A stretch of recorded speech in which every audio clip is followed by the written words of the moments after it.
नमस्कार साथियों। डिक्टेशन 80 शब्द प्रति मिनट की गति से बोली जाएगी। डिक्टेशन ठीक 5 सेकंड बाद स्टार्ट होगी।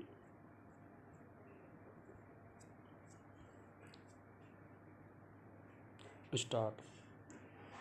किसी तरह यह वक्त गुजर रहा है विराम। इसमें समझ में आने वाली कितनी सारी बातें हैं जो समझ ही नहीं आ रही हैं विराम। पिछले दिनों गांव से एक खबर आई विराम। यह बात अतीत में लौटने से जुड़ी नहीं है, फिर भी इसने कई तरह से दोबारा सोचने पर मजबूर कर दिया विराम। यह बात एक घटना के घटित होने और उसके प्रकाशित होने से संबंधित है विराम। इसमें हमारे गांव के नाम को छिपाया गया और बताया गया कि एक युगल ने पेड़ से लटककर आत्महत्या कर ली विराम। दोनों एक ही जाति के थे और दोनों के विवाह के लिए परिवार राजी नहीं हो रहे थे विराम। जो बात गांव से भाई ने बताई उसमें कुछ और बातें जुड़ गईं विराम। जैसे अंधेरा होते ही दोनों घर से निकल गए और सुबह ताल के पास एक पेड़ से दोनों की लाशें लटकी मिली विराम। उसने यह भी बताया कि उस लड़के की शादी पहले हो चुकी थी विराम। उसका विवाह कुछ साल पहले पास के गांव की एक सजातीय लड़की से हुई थी विराम। शादी में लड़के ने पारंपरिक आबोहवा में तैयार हुए किशोर इच्छा के अनुरूप दहेज में मोटरसाइकिल मांगी जो उसे तिलक में दे दी गई विराम। शादी हो गई और गोने का इंतजार होने लगा विराम पैरा। वक्त गुजरने लगा विराम। इस बीच लड़की वाले जब भी गोना करवाने की बात बोलते तब लड़के वाले टाल देते विराम। इसी में सब तरह की बातें उड़ने लगी विराम। कहा जाने लगा कि लड़की दिमाग से कमजोर है विराम। लड़का अब उसके साथ नहीं रहना चाहता विराम। उसका प्रेम प्रसंग अपने गांव की एक सजातीय लड़की से चल रहा है विराम। जितने मुंह उतनी बातें वाला मुहावरा राई के पहाड़ जितनी यात्रा कर चुका था विराम। जो बात नहीं भी होगी कहीं उन बातों का बतंगड़ बन चुका था और कोई सुनने समझने के लिए तैयार नहीं था विराम। वैसे भी हम जिस भीड़ जैसे समाज में रहते हैं उसमें एक बात जो चल पड़ी है उसके आगे बढ़ने पर किसी का नियंत्रण नहीं रह जाता है विराम।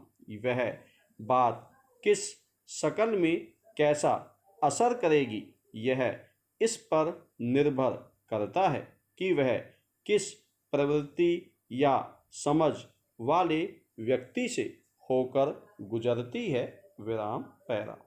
सतह से देखने से लगता है कि यह एक सामान्य सी घटना है विराम। अक्सर ऐसी घटनाएं घटती रहती हैं और किसी को कोई फर्क इस बात से नहीं पड़ता और शायद पढ़ना भी नहीं चाहिए विराम। लेकिन सोचता हूँ कि मेरे लिए 700 किलोमीटर दूर बैठे इस घटना को पुनर्रचित करने और उसके पीछे जाने की नाकाम कोशिश करने को किस तरह से लिया जाना चाहिए। मेरे मन में यह आत्महत्या वैसा विषय क्यों हुआ जिस पर लिखना जरूरी समझ रहा हूँ विराम। हो सकता है कि मेरे स्मृति कोश में अपने गांव से जुड़ी कोई आत्महत्या ढूंढने पर भी नहीं मिली विराम। हो सकता है कि ऐसी घटनाएं पहले भी होती रही हों, लेकिन वह हम तक पहुंची ही न हो विराम। अब सोच रहा हूं कि किसी गांव या ग्रामीण अंचल को खबर बनने के लिए किन योग्यताओं को अर्जित करना होगा। यह वही गांव है जहां अपने पीएचडी के फील्ड कार्य के लिए 8 महीने रहने के बाद भी मुझे कभी किसी कन्या भ्रूण हत्या की बात सीधे तौर पर अनुभव में नहीं आई विराम।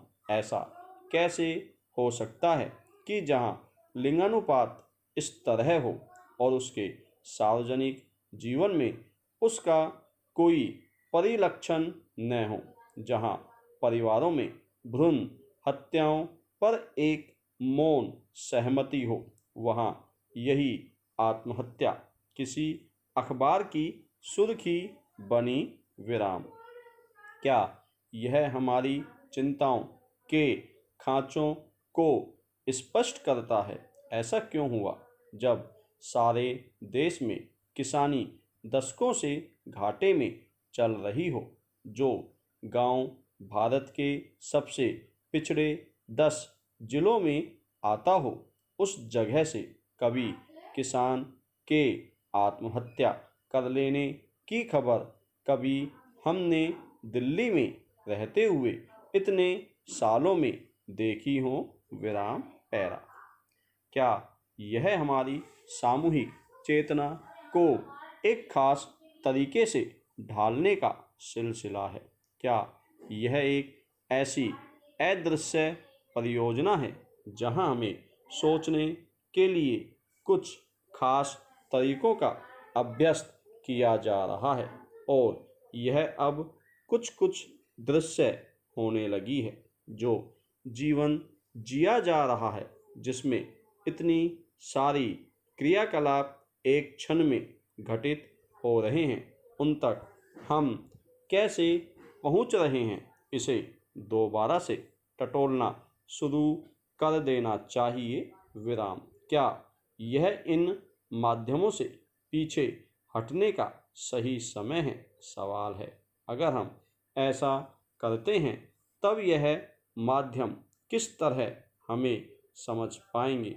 हम उनसे क्या चाहते हैं? क्या वह हमसे ऐसे किसी संवाद की उम्मीद भी करते हैं?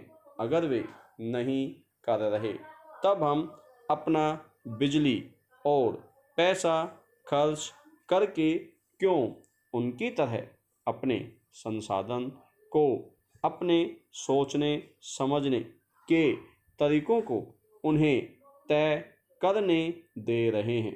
पैरा। इन सभी प्रश्नों के उत्तर किसी प्रतियोगिता परीक्षा की तरह बहुविकल्पीय ढांचे में नहीं आएंगे विराम। हमें लौटना होगा और देखना होगा कि हमारा अनुभव संसार वे किस तरह से रच रहे हैं विराम। किसी अज्ञात पूंजी का प्रभाव हमारे चिंतन को प्रभावित करे, यह हम कब तक होने देंगे? इस समय बुद्धि के व्यवस्थापक हम ही हों, यह हम तय करें और यही हमारी सबसे बड़ी प्राथमिकता होनी चाहिए विराम। धन्यवाद साथियों।